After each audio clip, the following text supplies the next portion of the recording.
Move now. On the ground. It's Jan's job. Okay, Dave, that's... Yes! Take that weapon out and slide it on his ass up. So... Look at this. This will make you laugh. Open the gate! Challenge the men that operate the armory. Or I'll blow his fucking head up. Okay! Down. You use the fucking keypad. We're gonna come under heavy fire. They got long guns. I'll blow his... Don't do it!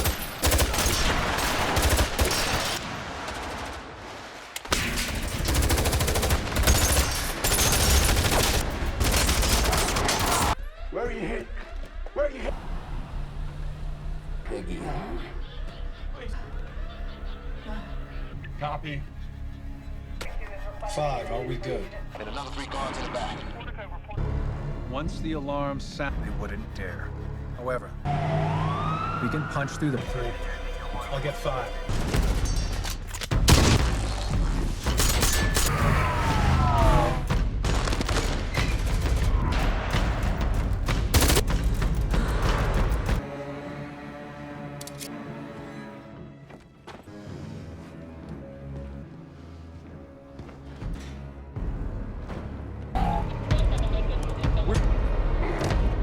Down.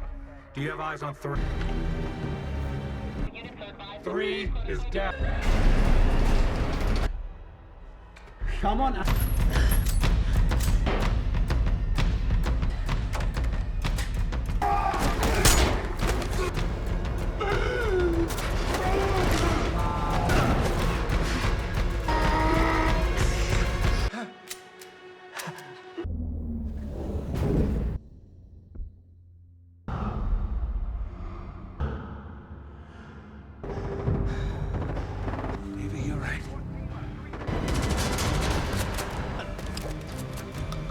Get up, bro!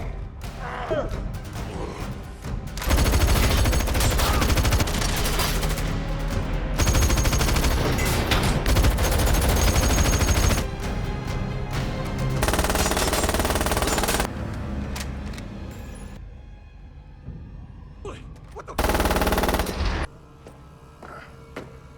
We're good. Let's go. Stop us.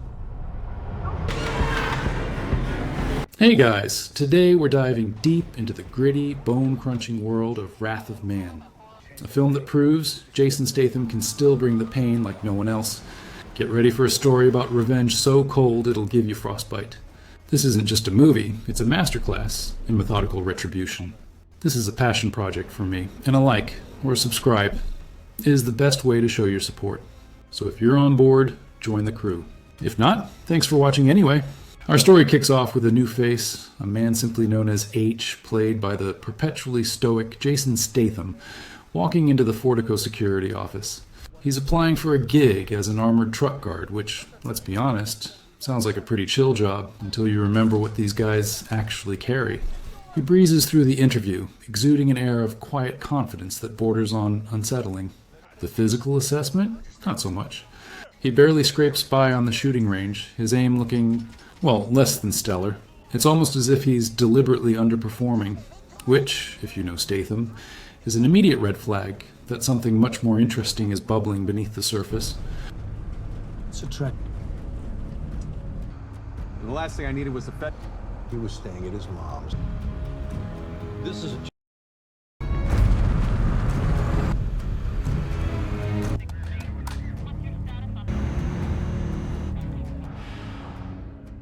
They always got to see the driver and... Okay, Gamma, you...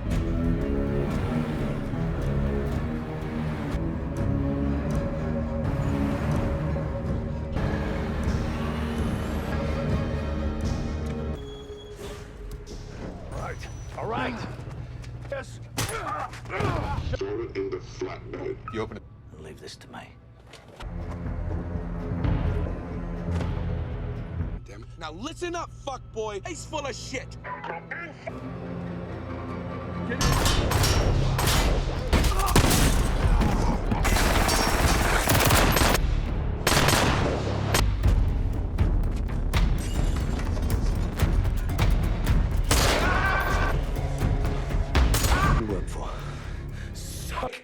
Suck your own dick. Did you like poo-poo?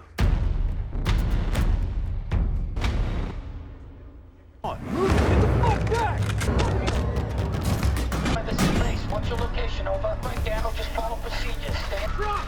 Down, come in. Get down! You got 3 seconds. So let me get this straight. As if that truck is turning left. Latter. God damn. Out of the fucking car! You hear me? Out of the fuck! There you go. We're saying you fucking left.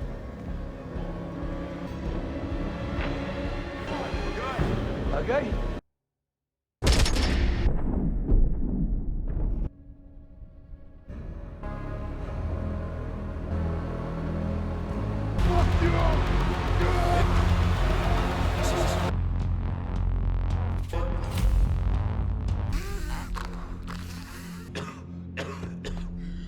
What the fuck? Don't... All right! Yes, motherfuckers, these are guns. What's your driver's name? You lied, gentlemen. We have found our opportunity. Don't quit your day job. You hear me, Jan? Bang. Yep, 2.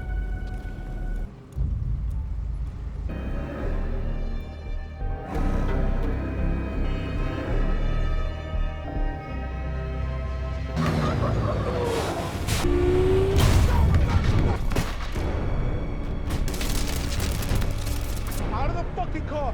Come on! Alarm registered. You're eating.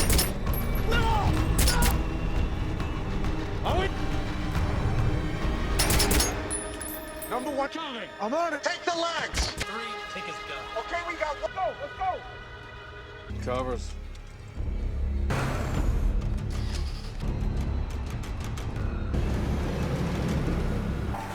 Once we get past the gate, The men must be stealthy the longer. Move. It's in Jan's job. Okay, Dave, that's all. Take that weapon out, slide it around, and kick it to me, motherfucker. David. His ass up.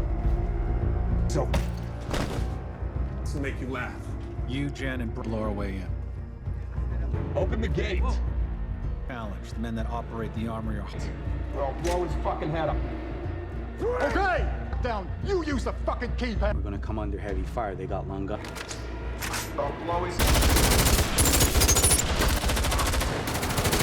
Don't do it.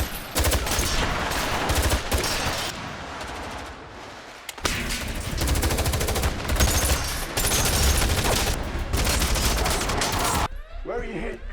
Where you hit? Peggy, huh?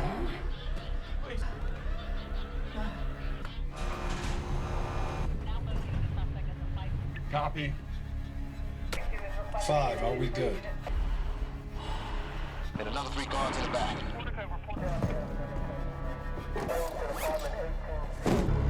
Once the alarm sounded, they wouldn't dare.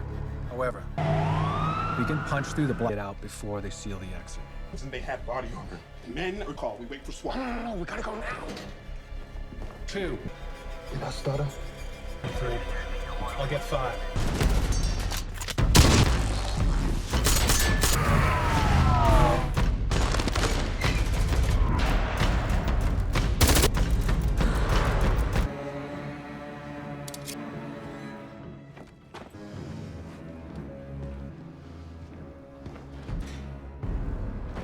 this is not your money. Let's go. Down. Do you have eyes on 3? 3 is down. There is no need. Come on.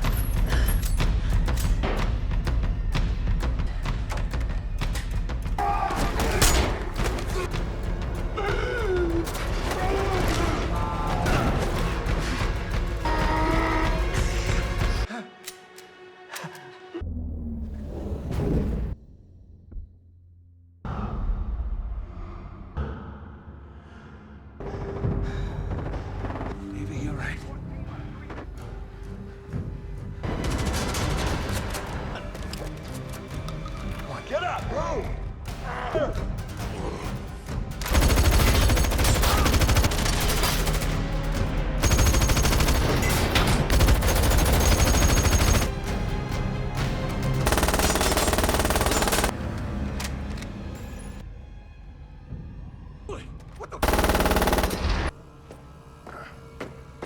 We're good. Let's go.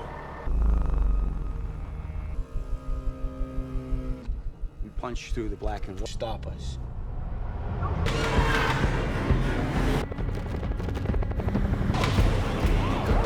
Immediate intrusion. Change a thing. You stick to the plan. Breaches, they will think we're trapped. Them up on any blueprints. They stop printing them. 18, let's go. Into position. How you doing, Sarge? Setting up a blockade. They're waiting. All units are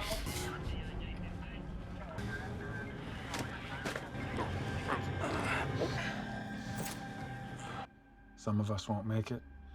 I wish I was confident that will end when they smell that much cash.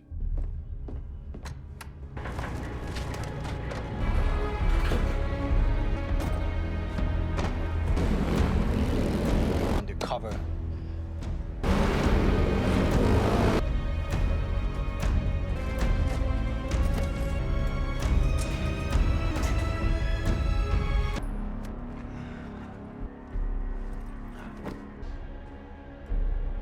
Weapon ready. Copy. Alpha Command, come in. Captain, that's a...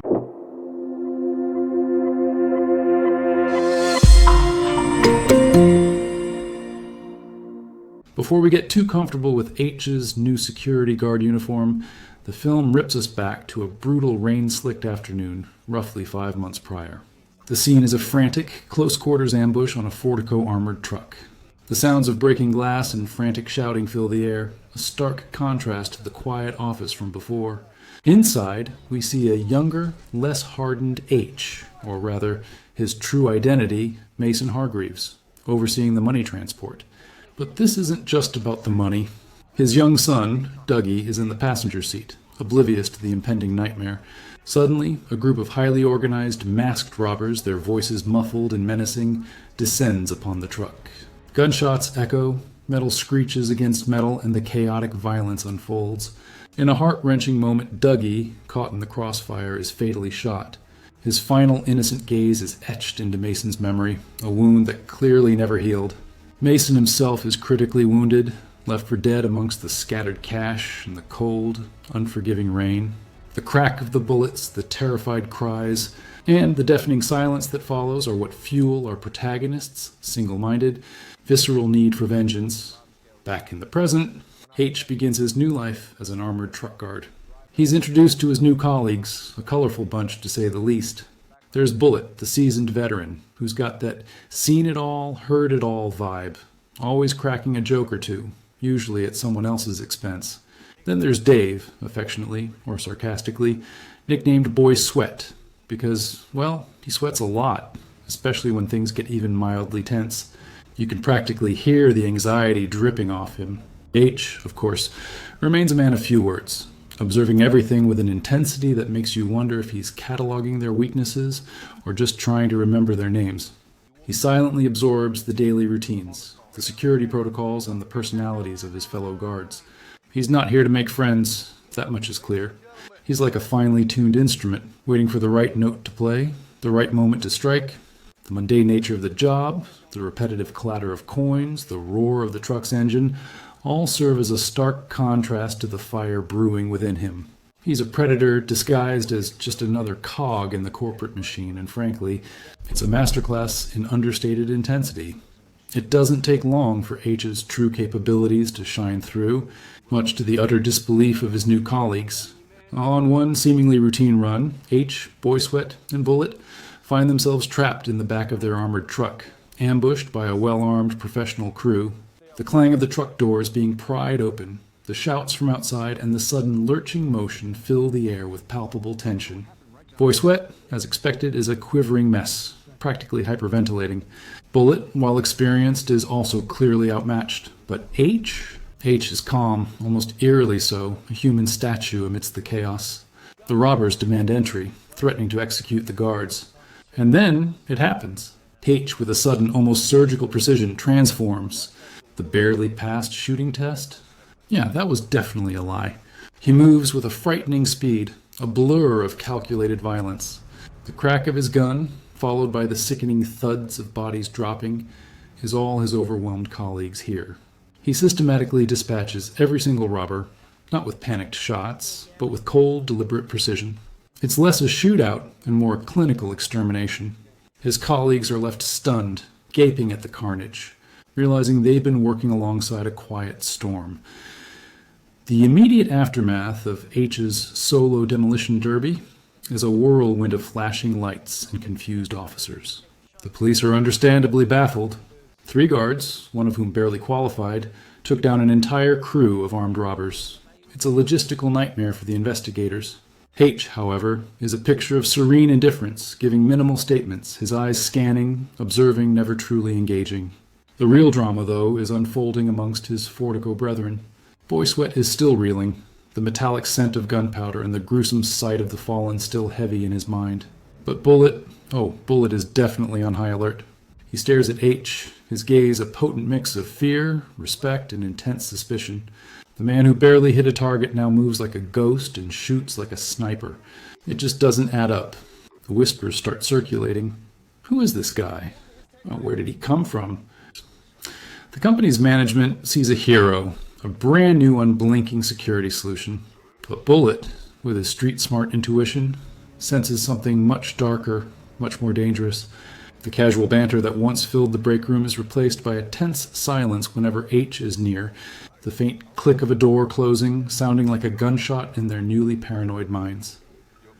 Just as the mystery of H deepens, the film pulls back the curtain, not fully, but enough to give us a tantalizing glimpse into his real life. We see H, no longer the humble security guard, but a man radiating undeniable authority, surrounded by a group of well-dressed, clearly dangerous individuals. They address him as Mason, a name that carries weight and respect, perhaps even a healthy dose of fear. The scene reveals him as a powerful, meticulous figure, clearly running his own highly organized operation within the criminal underworld.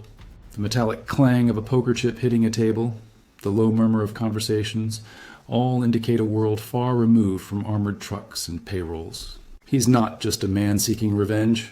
He's a boss, a puppet master, and his current Fortico gig is nothing more than a carefully crafted ruse.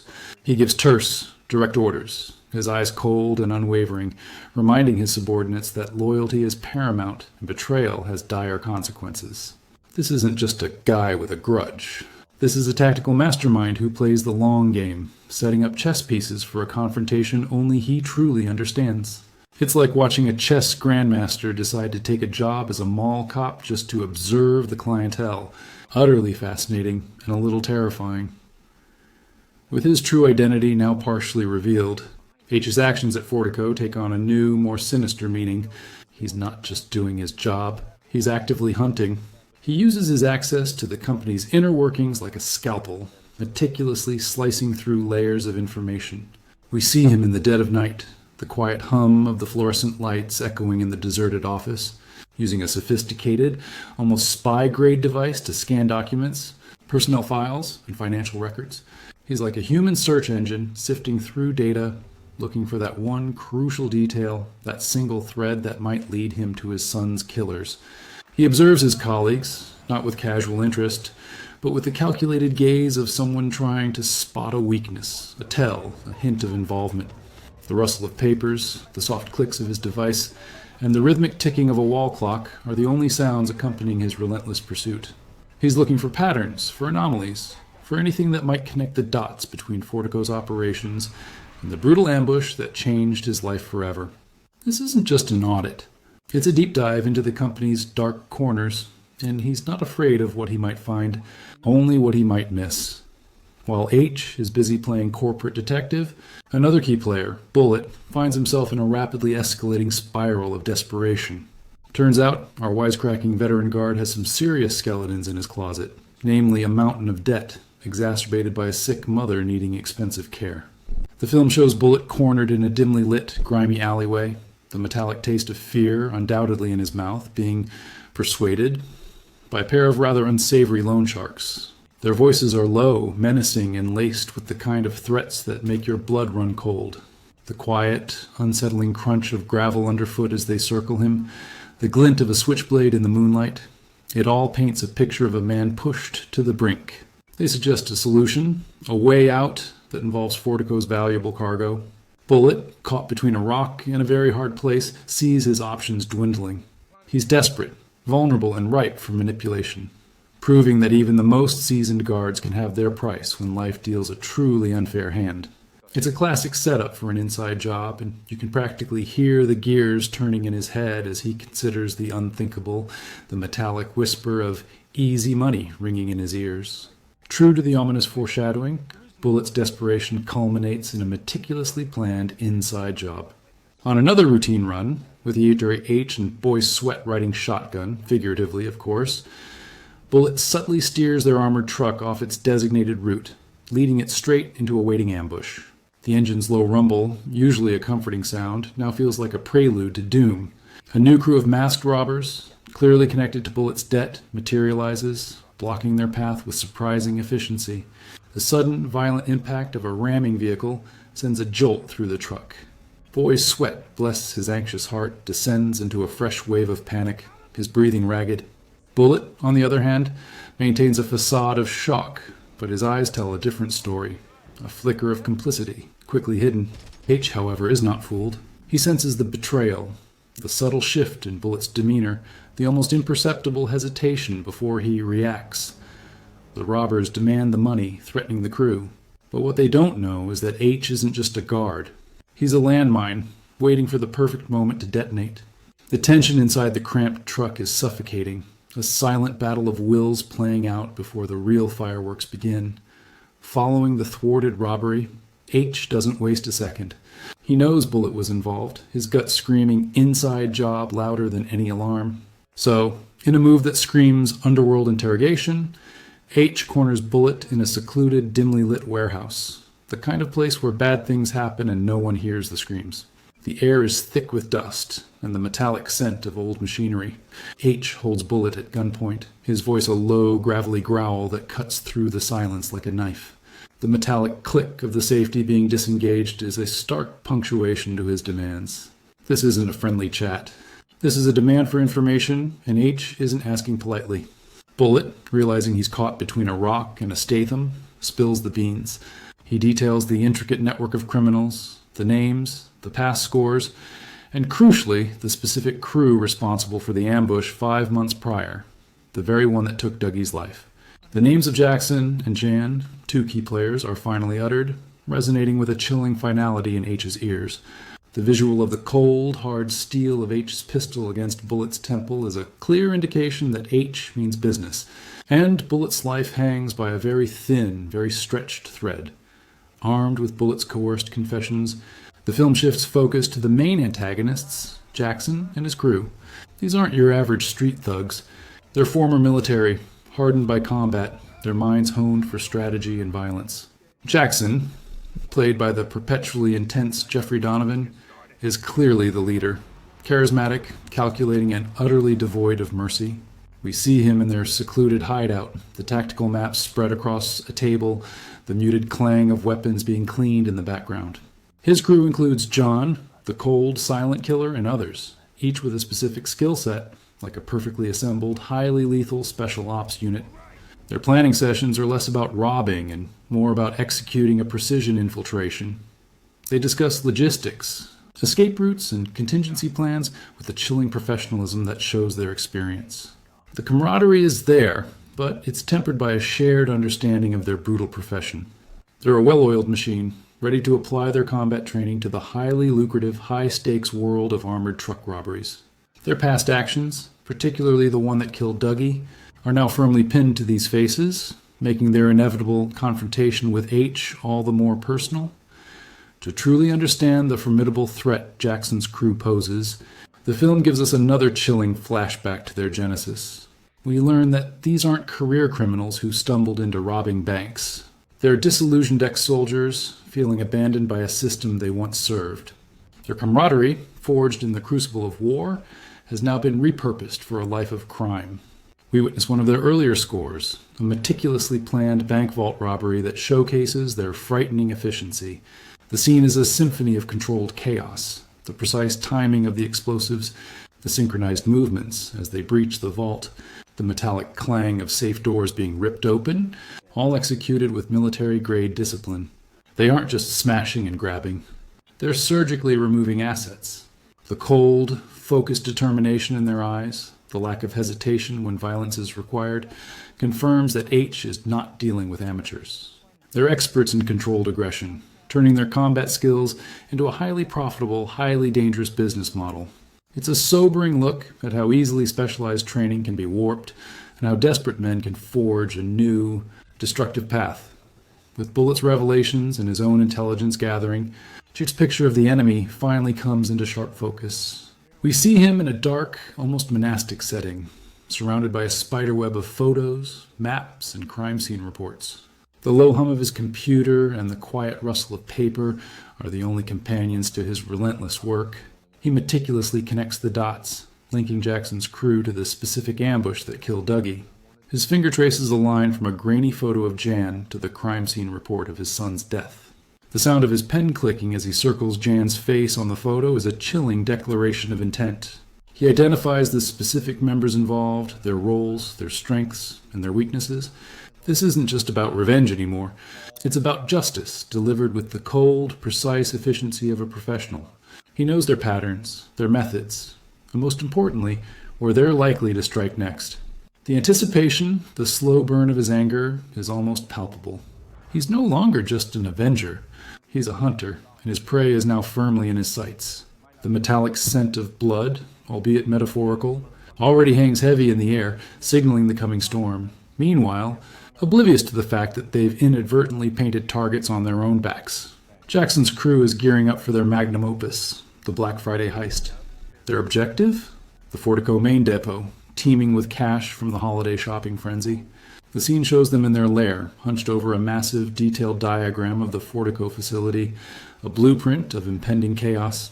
The quiet clicks of their pens marking strategic points, the hushed intensity of their discussions, all underscore the magnitude of their undertaking. They've done their homework: surveillance photos, schematics of security systems, traffic patterns. Every detail is accounted for. Jackson, with his unsettling calm, outlines the plan, a complex ballet of infiltration, extraction, and escape, executed with military precision. They even run through dry runs, simulating their movements, the soft thud of their boots on concrete as they practice breaching doors and neutralizing targets. The objective is not just to rob the place, but to do so with minimal resistance, maximum yield. They believe they've thought of everything, every variable, every contingency. What they haven't factored in, though, is a vengeful, unstoppable force named H, who is patiently waiting for them to walk right into his trap. As the tension mounts and Black Friday looms, H transitions from detective to executioner. We see him in a secluded, almost bare room, bathed in the dim, utilitarian glow of a single bulb. This isn't just a preparation, it's a ritual. The metallic click-clack of ammunition being loaded into magazines, the satisfying thud as a suppressor is screwed onto a pistol, the soft scrape of a knife being sharpened. These are the sounds of a man preparing for war. He lays out an arsenal of firearms, pistols, rifles, shotguns, all meticulously cleaned and checked. Each weapon is selected with a specific purpose in mind, not for show, but for absolute brutal efficiency. His movements are precise, economical, reflecting years of training and a mind focused solely on the task at hand. He dons tactical gear, his face a mask of grim determination. There is no hesitation, no fear, only a cold, burning resolve. He knows this is his chance, his last opportunity to fulfill his promise to Dougie. The air around him feels charged, a silent hum of anticipation before the storm. He's not just going to stop a robbery, he's going to settle a score, and the metallic scent of impending violence hangs heavy in the air. Black Friday arrives, a day meant for consumer frenzy. But for Fortico security, it becomes a day of terror. Jackson's crew, in a move of audacious deception, approaches the depot disguised as Fortico guards, complete with uniforms and legitimate-looking armored trucks. The roar of their engines, usually a sign of safety, now signifies impending doom. They breach the perimeter with chilling efficiency, disabling external security systems, their movements coordinated with the precision of a military raid. The soft thud of their boots on the concrete, the quick, whispered commands, all highlight their professionalism. The initial entry is swift, silent, and brutal. Guards on duty are quickly neutralized, their cries muffled before they can raise an alarm. Jackson, leading the charge, is a portrait of focused intensity, his eyes scanning for any threats, any deviations from the plan. They move through the building like ghosts, their faces obscured by balaclavas, their intentions clear. The air inside the depot, usually filled with the mundane sounds of commerce, is replaced by a tense, eerie silence, punctuated only by the occasional metallic click of a weapon. The stage is set for a bloodbath, and no one, not even the highly trained robbers, knows what truly awaits them inside. Once inside, the illusion of a quiet infiltration shatters into a cacophony of violence. The Fortico depot transforms into a war zone. The crack of gunfire echoes through the vast warehouse, punctuated by the metallic clang of bullets ricocheting off metal surfaces. Explosions ripple through the building as Jackson's crew uses breaching charges to blast through reinforced doors, the concussive force rattling the very foundations. The air fills with dust and the acrid scent of gunpowder. Fortico's remaining security personnel, though outmatched, put up a valiant fight. But they're no match for the ex-military precision of the robbers. Close-quarters combat unfolds in the narrow corridors and crowded offices, a blur of punches, grunts, and the sickening thuds of bodies collapsing. Jackson barks orders, his voice a calm counterpoint to the surrounding pandemonium, guiding his team deeper into the facility, closer to the main vault. The goal is clear: get the money, get out. But what they don't realize is that H isn't waiting for them in the vault. He's already moved, like a shadow among shadows, orchestrating his own deadly counterattack, a silent, relentless force poised to strike. Just as Jackson's crew feels they're in control, H makes his dramatic entrance. He doesn't burst in with a Hollywood flourish. Instead, he emerges from the deep shadows of the depot, a silent, almost spectral figure. He's now fully equipped, his tactical gear a dark silhouette against the chaos, his face grim and resolute. The metallic click of his rifle being readied is the only sound before he opens fire. But it's not a spray-and-pray approach. Each shot is a precise, calculated strike, designed to neutralize targets with ruthless efficiency. He moves through the facility with a predatory grace, navigating the smoke and rubble, ignoring the shouts and explosions. He's not here to save the money. He's here for very specific individuals.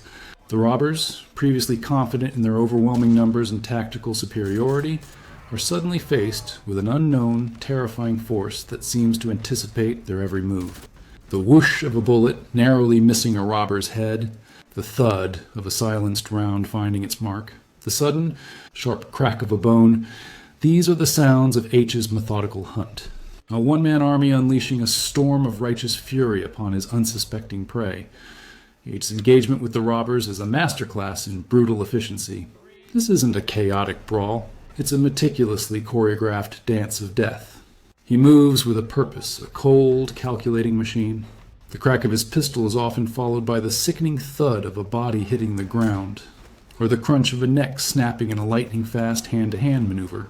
He navigates the firefight with an almost supernatural awareness, using cover, exploiting angles, and disappearing as quickly as he appears. The robbers, initially disoriented, begin to realize they're up against something far more dangerous than mere security guards.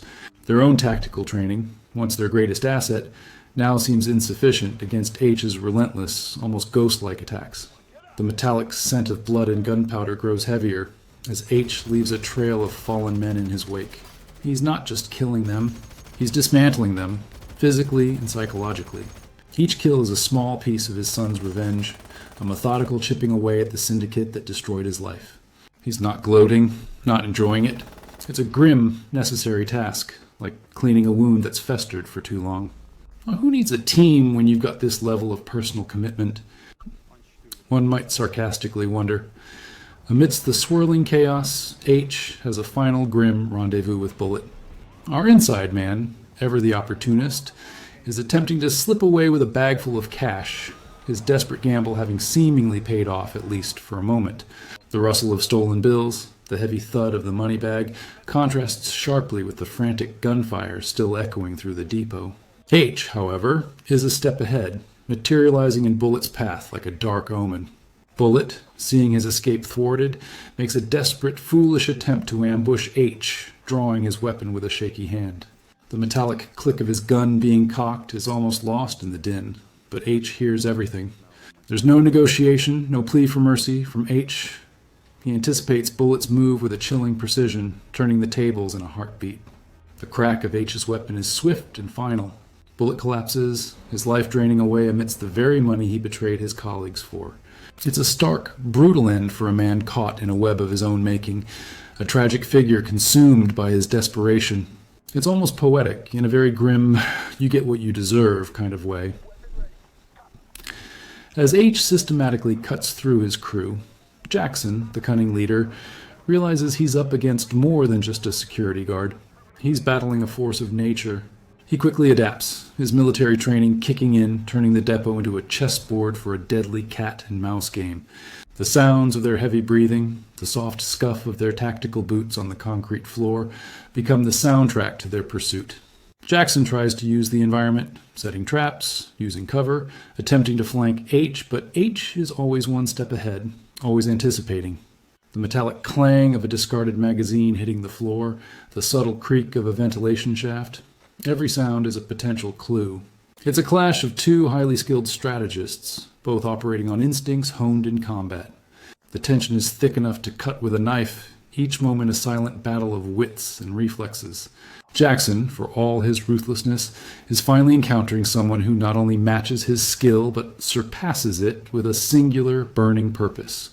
He's fighting for money. H is fighting for a memory, a distinction that makes Orge the far more dangerous adversary. This isn't just a robbery gone wrong. It's a predator realizing he's become the prey. The moment H has been hunting for finally arrives. He corners Jan, the quiet, chilling killer responsible for pulling the trigger on Dougie.